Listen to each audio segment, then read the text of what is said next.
Marami sa atin ang katulad ni Roda Niegas. Sa pangangalakal ng basura, nakapagpatapos ng anak. Juliet Boyayaw, namatayan ng mga kapamilya sa landslide pero muling nakabangon. Ariel Gilhang, nahulog man sa gusaling ginagawa, bumalik pa rin sa paghahanap buhay. Nelda Abiera, nagmamaneho para makapagpaaral ng mga pamangkin. Bugoy Drilon, dating canteen helper, naging sikat na singer.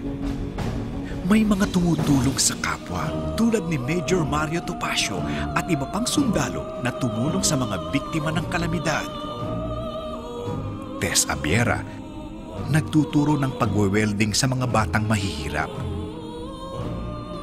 Grupong Batang Mama, tinutuwid ang landas ng 50 nilang miyembro. Ustads Ibrahim Giamlud, imam at guro ng Quran. Efren Peña Florida, gamit ang kariton para makapagturo sa mga batang kalye. Mayroon ding ibinabandila ang dangal ng Pilipino, tulad nina Rubilen Amit,